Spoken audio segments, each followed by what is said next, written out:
Շնորհակալություն, ազգային ժողովի հարգելի նախագահ, հարգելի փոխոսնակներ, սիրելի գործընկերներ, սիրելի հայրենակիցներ։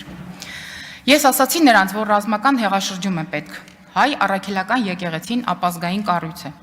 Մեկը լինի այդ պոռոտախոսներին հարցնի, այդ որ մեկը կարող եք առանց կին մի ամիս դիմանալ։ Դուք չգիտեք ում դեմ եք դուրս եկել, մենք ԿԿԲ-ի հետ ենք խաղեր տվել։ Ձեր ինչ գործն է, հոգևորական է կին ու զավակ ունի, թե չէ, եկեղեցին անջատ է պետությունից։ Իշխանությունը պատերազմ է հայտարարել եկեղեցուն, բայց մենք կհաղթենք այս պատերազմում։ Կարող եք գուշակել, թե որ մի քաղաքական գործչի խոսքերն է սա։ Միանգամից ասեմ, Շիրակի թեմի առաջնորդի։ Կներեք հարգելի հոգևորականներ, այդ ում եք հաղթում, որտեղ եւ երբ։ Հստակեցրեք, խնդրեմ։ Մեկն էլ կար ձեր պես կրում էր, տեսանք ինչ կրեց։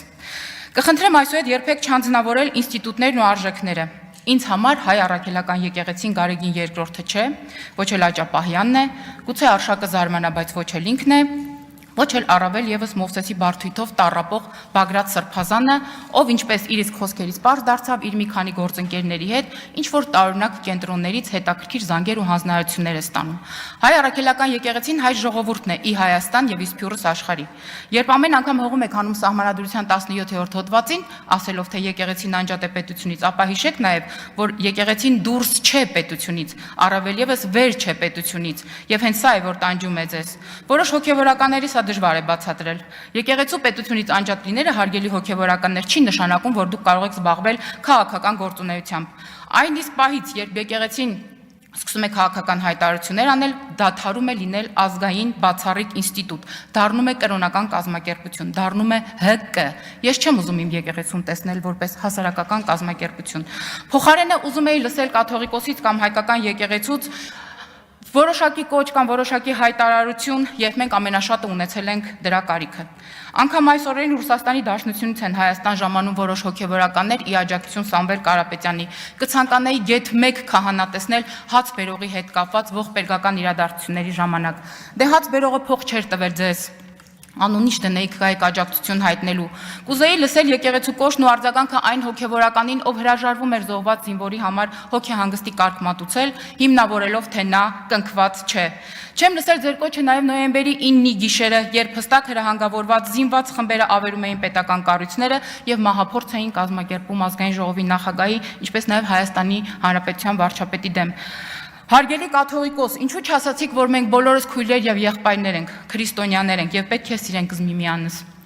Ինչ է, մեր վրա հարձակվողները քրիստոնյաներ չէին, այդ ոնց է լինում, որ երբ խոսքը ձեզ է վերաբերում, դուք հոգևոր ծառայություն եք իրականացնում, հոգևորական եք։ Հենց խոսքը մեզ է վերաբերում, դուք անմիջապես հիշեցնում եք, որ դու նաև Հայաստանի Հանրապետության քաղաքացիներ եք եւ իրավունք ունեք կարծիք հայտնելու։ Չեմ լսել նաև կաթողիկոսի խոսքն այն քահանաներին, որոնք հայտարարում են, թե եկեղեցու դռները պետք է փակել իշխանությունների եւ իշխանություններին սատարող քաղաքացիների առաջ։ Այ այստեղ ստոպ։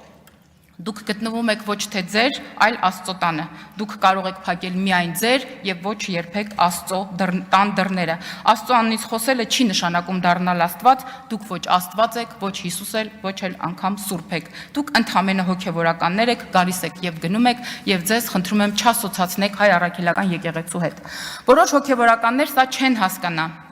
որովհետև նրանց գործունեության սահմանները վաղուց անցել են աղոթքի, կրոնական արարողությունների, հոգևոր խոսքի սահմանները։ Մինչև հիմա մեր եկեղեցու որոշ սպասավորներ անիծում են Պապ Թագավորին։ Ինչու՞։ Միայն նրա համար, որ Պապ Թագավորը համարձակվել էր ասել եկեղեցականներին, որ չխառնվեն պետության գործերին, որ հոգևորականներին առաջարկել էր զենք վերցնել եւ պաշտպանել պետության սահմանները, որ բույսերին խնդրել էր ամուսնանալ, որովհետեւ պետությունը պահելու համար մեզ մարդիկ էին պետք։ Կուզեի, որպեսզի Պապ Թագավորից փառանձեմ թագուհու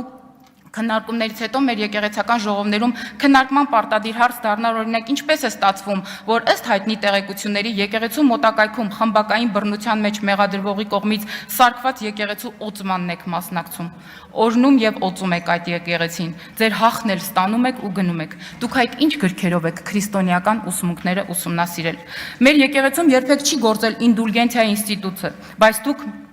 մի քիչ իհարկե այլ դրսևորմամբ այդ մշակույթը նաև մեր եկեղեցի մտցրեցիք, այսինքն ով Բենտլի չունի, հոգևորական չի, այս տրամաբանությամբ էր երևի Սամվել Կարապետյանի եւ նրա կնոջ կիկլոպյան չափերի նկարն եք փակցրել վեհարանի պատին եւ խոնարհվում եք փողի առաջ։ Էլ Աստված, Քրիստոս, Տիրամայր, Աստվածամայր, սրանք թրենդի մեջ չեն, ճիշտը տաշիր գրուպն է։ Ով փող ունի, սուրբ է, ով փող չունի, եկեղեցում անգամ չի կարող մոմ վառել։ Գիտեք, ինձ մեր տանը սովորացրել են, որ անգամ հնում վանքերի եւ եկեղեցիների մուտքերը շինարարները գիտակցաբար մարդու հասակից ավելի փոքր են կառուցել, որ Աստծո տուն մտնելիս ով ուզում ես լինես, խոնարհվես եւ գլուխդ կախ մտնես։ Բայց ես երբեք չէի կարող պատկերացնել, որ այս օրերին մենք պետք է խոնարհվենք ոչ թե Աստծո տան առաջ, այլ օլիգարխների նկարների առաջ, այն էլ էջմիածնում։ Բա ոնց չհավատամ երջանկահիշատակ հուշարձանագետ Սամվել Կարապետյանին, ով իր հուշերում նշում է, որ կաթողիկոսի հետ ունեցած զրույցում խոսելով մեր եկեղեցիների ու վանքերի անմխիթար վիճակի մասին մտահոգություն է հայտնել եւ կաթողիկոսը ասել է, որ սարերի գլխի վանքերն ու եկեղեցիները իրեն չեն հետաքրքրում։ Ձերը պետությունից գողացված կեղծ բարերարների փողերով եկեղեցիներն են, մեր հոգեղեն ու ոգեղեն կառույցները ձեզ ինչ։ Ում մոտ կաթողիկոս ու թեմի առաջնորդ եք աշխատում, նրանց է սրբադասում եք, մեռնեմ օրենքին։ Գումարի պակասն է ձեր տարել Մինսկ, բա հետ գայիք Մոսկվա, որտեղ էլի օլիգարխների փողերով կառուցված եկեղեցի կար, մտնեիք այնտեղ եւ որպես հայոց կաթողիկոս ասեիք եզրաստո այ զավակս, ինչու չես թողել 44-օրյա պատերազմի հերոսների նկարները բերեն եւ դնեն հայկական եկեղեցու բակում։ Գիտեք ինչու։ Որովհետև հերոսները ձեզ փող չէին տվել։ Եկեղեցում այսուհետ միայն օլիգարխների նկարները պետք է փակցնել։ Ձեր գործունեության ուղիղ համեմատականը դեռևս 2016 թվականին Հայաստանի Հանրապետությունում գրանցված շուրջ 66 կրոնական կազմակերպություններն են։ Մարդիկ Աստծո խոսքը լսելու կարիք ունեն, հոգևոր խոսքի կարիք ունեն, բայց Դուք ձեզ դրել եք սրբի տեղ եւ վանքի հավերն եք ուտում։ Հետևաբար հարգելի հոգևորականներ, խոսքս իհարկե ոչ բոլորին է վերաբերում։ Գտեք ձեզ շատ հայտնի պատմվածքների էջերում, քաղաքական քարտեզի վրա, բայց ոչ երբեք եկեղեցում, ոչ երբեք մեր հոգևոր տանը, ոչ երբեք մեր հոր տանը։ Երեք մեր ընդդիմադիր գործիչներից մեկը մեզ ասում էր գնացեք հայրմերը սովորեք։ Ես հայրմերը 5 տարեկանից գիտեմ։ Ես ընդհանրապես մի մարդու գիտեմ, ով հանրային կերպով խոստովանել է, որ չգիտի հայրմերը, խորհուրդ կտամ նրան ասեք, կարծեմ ձեր քաղաքական թիմի առաջնորդն է, մեկ էլ մի աստվածաշունչ նվիրեք։ Մեկ էլ մի կաթողիկոսի գիտեմ, որ հայրմերը չգիտի, ով դարձյալ եկեղեցիներից մեկի օծման ժամանակ հայրմերը կիսատ ասաց, հավանաբար շտապում էր կամ մի քիչ գինով ցած էր։ Նմանը զնմանս գտան է, կարդում ենք Սուրբ գրքում եւ ինձ համար զարմանալի չէ այս երկու օրերի այս համախմբումը։ Պարզվում է Գարեգին II-ը, ինչպես Ռոբերտ Քոչարյանն ու Սերժ Սարգսյանը, կաթողիկոս է դարձել ընտրակեղծարարությամբ։ Հիմա ինչ ասեմ, ինչ որակի իշխանություն եք եղել, նույն որակի էլ ընդդիմություն եք։ Ձեր այսպես ասած թիմի ամեն մի հայտարարություն խոստովանություն է։ Դուք արյուն եք ուզում։ Նորից այրուն, այն պարագայում, երբ այս դահլիճում այրունը դեռ չի չորացել։ Մեկը 100 մահապարտ է փնտրում տերորիստական կազմակերպելու ու մահափորձանելու համար, մեկը մեզ հիշեցնում է Պապ Թագավորի մահվան հանգամանքները եւ զգուշացնում, մյուսը հոկտեմբերի 27-ը հոգու պորտկում է համարում եւ ուզում է, որ իր հոգին էլի պորտ կա, մեկը զինված հեղաշրջման փորձ է անում եւ այլն եւ այլն։ Ամփոփելով խոսքս ուզում եմ հողում տամ մեր գործընկերներից մեկին, ով վերջերս հարցազրույցի ժամանակ նշեց, որ 20 թվականի պատերազմից հետո հանդիպելով կաթողիկոսին խնդրել է, որպեսզի նա օգտագործելով իր դիրքը օգնի պետության ջանքերին, որպեսզի կարողանանք Ադրբեջանից գերիներին վերադարձնենք Հայաստան։ Կաթողիկոսի պատասխանը պարզապես ցնցել է. Ես այս իշխանությունների համար ոչինչ չեմ անի։ Այդ դեպքում բա ինչ էիք անում Շվեյցարիայում։ Եթե Շվեյցարիայի ձեր հայտնի ելույթի տեքստի բառերը բերենք եւ դնենք երկրորդ նախագահ Ռոբերտ Քոչարյանի վերջերս տրված ասուլիսին, ապա պատկերը ամբողջանում է։ Հարգելիներս, ճշմարիտի հականիշը սուտը չէ, այլ կիսաճշմարտություն է։ Հայրենասիրության թշնամին ազգայնամոլությունը չէ, այլ հուռա հայրենասիրությունը։ Բարոյականության հականիշը անբարու չէ, այլ կեղծ բարեպաշտները։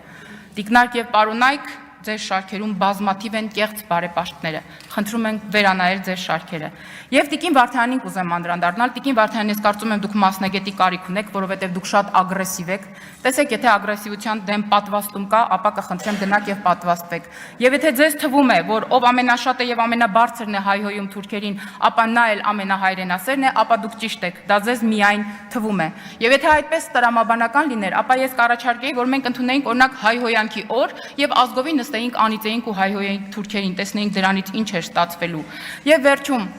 Պարոն Արտվիկ Մինասյանն այստեղ չէ, բայց ամփոփելով խոսքս նաև նրան եմ ուզում երկու խոսք ասել։ Նրանց քաղաքական թիմի առաջնորդը վերջերս էլի խոսում էր հայկական հիմնադրամից ինչ-որ 100 միլիոնի մասին։ Կխնդրեմ, որպեսզի հետագայում տեսնեք Ռոբերտ Քոչանին, անպայման նրան փոխացեք, որ դուք ստեղծել եք քննիչ հանձնաժողով, դուք 6 ամիս փորփրել եք, որպեսզի ինչ-որ բան գտնեք, այդպես էլ չեք գտե, ավելին, երբ որ եկավ պահը, երբ դուք պետք է երկարացնեիք քննիչ հանձնաժողովի աշխատանքի ժամկետները, դուք այդ օրը ինչպես միշտ ձերից օրակարգի շուրջ չեկաք եւ չհայտնվեցիք ազգային ժողովում։ Բալիստիկ հրթիռների մասով ինչ ասեմ,